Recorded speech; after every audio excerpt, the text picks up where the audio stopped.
Yo me llamo Lala de Dios. Últimamente me defino como historiadora del arte por formación y tejedora por vocación.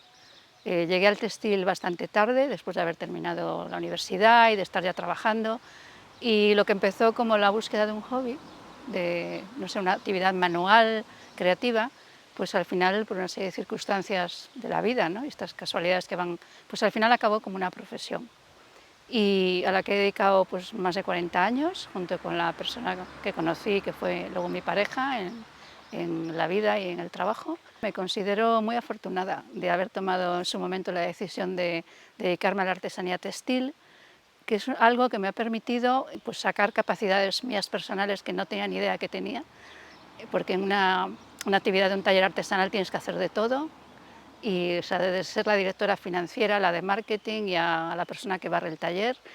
Y luego me ha permitido conocer gente muy interesante de muchos ámbitos distintos de la vida y de la sociedad, viajar. Últimamente, en los últimos años, estoy como un poco cerrando el círculo porque estoy investigando mucho todo el tema del repentino florecimiento del arte textil y de su aceptación en el sistema del arte contemporáneo. Entonces, de alguna forma estoy entroncando con mis estudios, haciendo un círculo con mis estudios de historia del arte. Yo he trabajado en bastantes proyectos de cooperación al desarrollo, pero durante una época de mi vida trabajé en Fundesarte, que es una fundación española para la innovación de la artesanía, pero ya anteriormente había colaborado con ellos de forma externa como experta y he viajado sobre todo a países de Iberoamérica, Argentina, Chile, Perú, Costa Rica y también de África. Viajar siempre es enriquecedor, pero si además viajas a países muy, muy distintos, a gente que tiene tu misma profesión, porque he trabajado con grupos de tejedoras en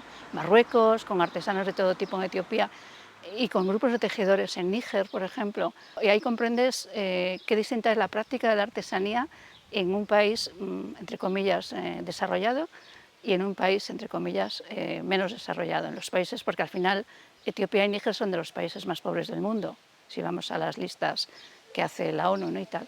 Y entonces ves que tú trabajas en un entorno que la artesanía al final es como aspiracional, o sea que tienes que venderla pues apelando a valores que ya son menos del propio objeto, como que son, tienes que hablar de la identidad, de la tradición y tal, y en estos países al final la gente hace artesanía para comer y en algunos de ellos todavía se mantiene el trueque con los vecinos.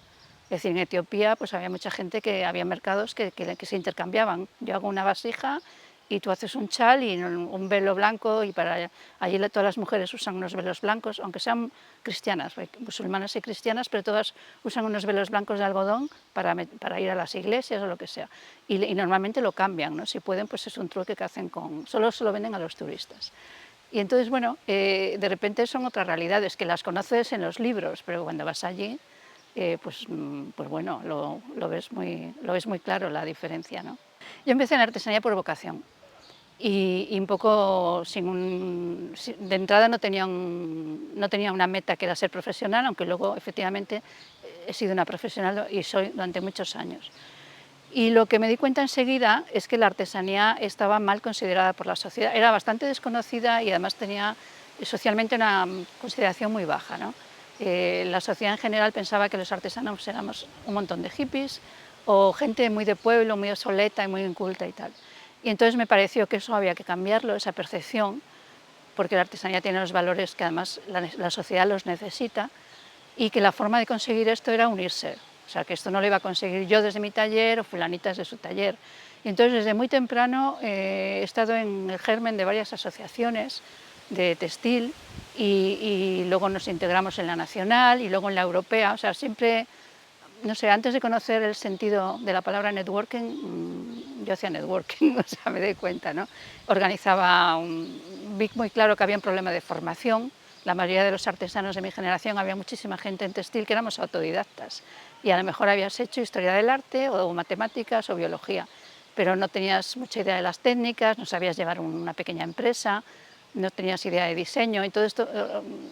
Hicimos una asociación que organizaba muchísimas actividades de formación. Después de unos años de descanso he vuelto a primera línea de dos asociaciones solo que bueno, con mucha experiencia adquirida y bien, o sea, me divierto, hago cosas que pienso que veo que a mis compañeras les sirven, que veo que a la sociedad en general les sirven, porque hacemos muchísima labor de divulgación y creo que es muy necesaria. Pertenezco a la Asociación para la Creación Textil, que se basa en la antigua Asociación de Creadores Textiles de Madrid, solamente que la hemos querido hacer de ámbito estatal y también quitarle el nombre de creadores masculino, es una asociación que somos casi todas mujeres, pero quitarle el género, ¿no? Entonces hemos puesto Asociación para la Creación Textil y esta la hemos fundado en el 22, pero es una refundación de la otra que es del 88, y en la del 88 yo estuve en el núcleo fundador y fui presidenta muchos años.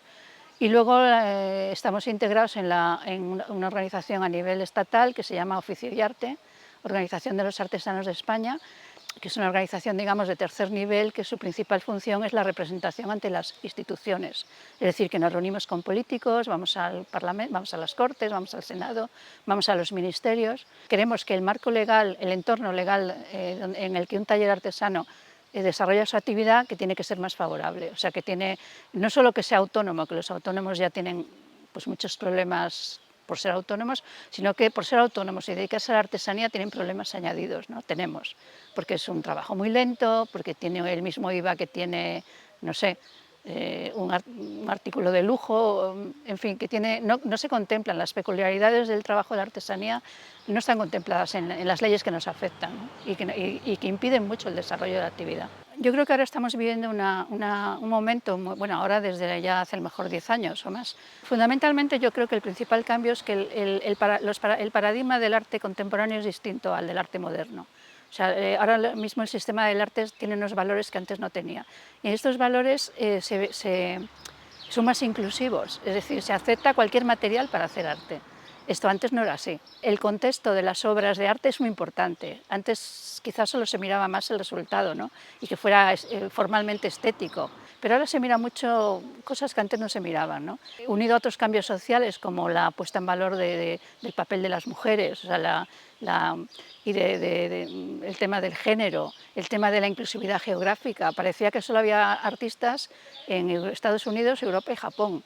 Y de repente pues ves que hay artistas en Filipinas también o en cualquier otro continente, ¿no? Entonces todo esto crea un marco muy favorable para el textil y unido a la puesta en valor del trabajo de las mujeres artistas, muchas de las cuales también utilizan textil, es decir, algo que siempre había perjudicado al textil para ser considerado arte, a las obras, era precisamente esta identificación con lo femenino, con el trabajo doméstico, con las labores del hogar y ahora mismo esto casi es un factor que beneficia, ¿no? Porque esto está ahora mismo recuperándose y poniéndose en valor.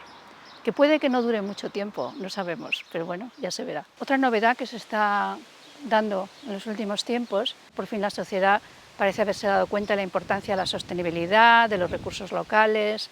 Luego tenemos, no sé, pues libros que se han vendido muy bien como La España vacía, La España vaciada, todos estos temas, ¿no? Todo esto ha puesto en valor los recursos locales y dentro de los recursos locales, en lo que es toda la península, pues las fibras textiles, la lana. La lana es uno de los materiales más importantes en Europa y, digamos, autóctonos, entre comillas, porque seguramente las ovejas no vinieron de otro continente, pero bueno, llevan siglos, siglos y siglos, milenios en Europa. Bueno, se están dando. La lana en España estaba en una situación muy precaria, con una pérdida de calidad, se consideraba y se considera un subproducto del que hay que desprenderse porque no tiene apenas valor. Llevamos durante muchos años últimos, se está vendiendo en sucio a China, se manda toda la lana además en sucio, lo cual es un disparate desde el punto de vista ecológico porque estamos gastando energía y contaminando para mandar porquería al otro lado del mundo, ¿no? Que eso es un disparate y además tampoco deja ningún valor aquí si se procesa en otro país, en otro continente. Entonces, últimamente están surgiendo en muchos puntos de la península, también en Portugal, grupos de personas que están revalorizando y procurando mantener las razas autóctonas de ovejas, que en España tenemos más de 40. Y esto está surgiendo en muchos puntos a la vez y a mí me parece que es una muy buena noticia, ¿no? Muy buena noticia porque es beneficioso para el territorio donde están estas razas ovinas, es beneficioso para una mayor comprensión o una mejor comprensión por parte de todo el mundo, de la sociedad en general, de lo que tiene un valor verdadero y lo que no lo tiene. Y luego hay iniciativas como puede ser la de Muturbelt, aquí en Carranza, en la que se une, y a mí siempre me ha parecido muy interesantes estos enfoques, unir la lana o unir el textil o unir la artesanía con más cosas.